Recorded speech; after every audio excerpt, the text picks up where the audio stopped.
ba naman itong mga saging na to? Tapon ko na nga. Ha?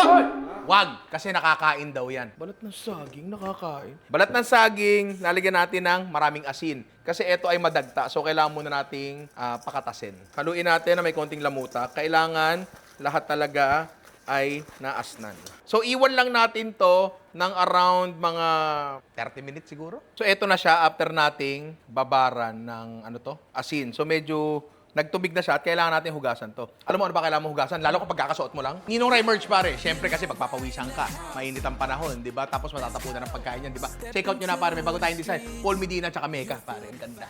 Okay, tubig, pare. Pakukuluan natin yan. So yan, ngayon pakukuluin lang natin to hanggang lumambot. Eto na siya.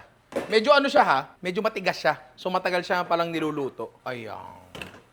Tapos, sachapin natin. Dapat ito, pwede mo pa-practice ang pag-ano ka. Nag-training ka pang sisiguray. Ayan na. Medyo napino na.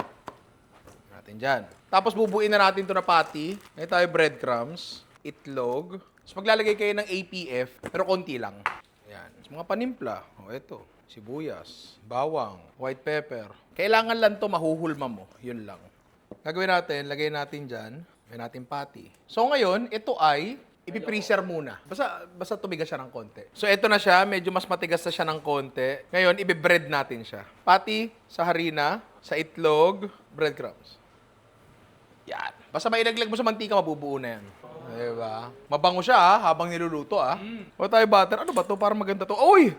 Magnolia Gold. Magnolia. Baka naman. Butter, harina, sliced mushrooms, tubig, dahan-dahan. Yan. Toyo. Brown lang. Nor, banana powder. Chicken powder pala. Lasa ng isang buong manok. Tama. Butter, pare.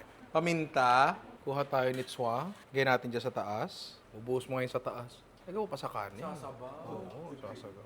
Mukha namang masarap, pero ngayon lang ako kakain ito, pare. Balat ng saging burger. Oh. Mapagang ng style. Yan, pare. Ang kung tawagin sa bayan namin ay the perfect bite. Paano mo masasabing masarap ang isang bagay? Sa lasa, tsaka sa texture, sa kung ano-anong emosyon ang pinaparamdam niya sa'yo. Ang nalalasahan ko ay yung alat ng gravy, alat ng patty, pero wala akong nalalasahan na something in particular. Yes, edible siya. Pero feeling ko, etong ginawa kong burger patty, hindi ito ang pinakamagandang representasyon nito. Sana ginataan ko siya. Tapos merong batok ng baboy. So, meron pa kayong mga ibang naiisip dito sa sa balat ng saging? Comment nyo sa baba kasi willing talaga ako mag-try. I love you mga inaanak.